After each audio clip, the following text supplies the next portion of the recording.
যদি আবারও সেই বিগত ফেসিবাদ সরকারের মতো যেভাবে এই দেশের স্বাধীনতা অর্জনকে তারা তাদের কুক্ষিগত করেছিল, তাদের নিজস্ব সম্পদ হিসেবে তারা ব্যবহৃত করেছিল, তারা এই স্বাধীনতাকে তাদের নিজস্ব অর্জন হিসেবে তারা যে যে অত্যাচার, যে অনাচার বাংলার মানুষের উপরে করেছিল, যে কারণেই তাদেরকে ফেসিবাদ হিসাবে বাংলাদেশ থেকে উৎখাত হতে হয়েছে।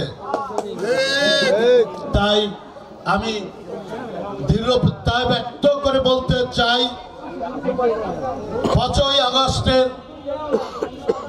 যে অর্জন, সেই অর্জন কারোর ব্যক্তিগত অর্জন নয়, সেই অর্জন 18 কোটি মানুষের অর্জন, এবং সেই অর্জনের যে লাভ, যে অর্জনের যে সুফল, সেই সুফল 18 কোটি মানুষ ভোগ করতে চায়। আমরা চাই না এই দেশে আবার কোনো ফেসিবাদের জন্ম হোক। আমাদের শিক্ষা নেওয়া উচিত, বিভিন্ন দলের শিক্ষা নেওয়া উচিত, বাংলাদেশের মানুষের শিক্ষা নেওয়া উচিত, এই দেশে ফেসিবাদের জন্ম হলে তার পরিণত কি হয়। সুতরাং আগামী দিনে যদি কোনো ফেসিবাদের জন্ম হয়, আবার এই ফেসিবাদ আওয়ামী সরকারের যে পরিণতি হয়েছে, সেই পরিণতি সবাইকে ভোগ করতে হবে। আমাদের শিক্ষা নিতে হবে।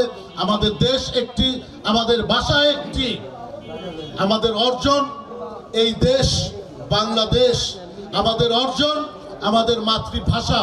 সুতরাং আমরা দল মত নির্বিশেষে, ধর্ম বর্ণ নির্বিশেষে, হিন্দু মুসলিম খ্রিস্টান বৌদ্ধ সবাই আমরা একসাথে এক আকাশের নিচে বসবাস করতে চাই।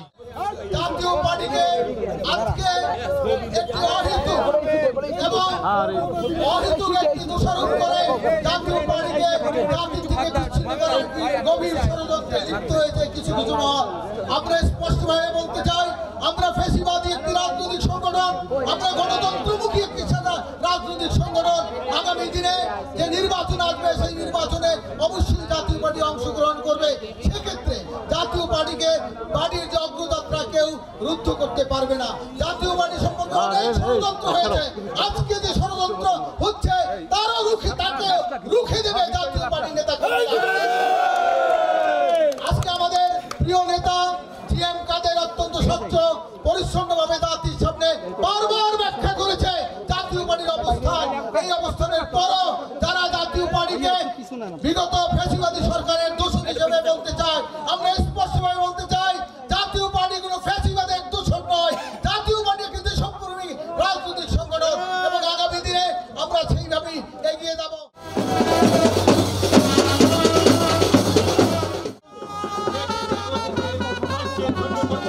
জাতীয় পার্টি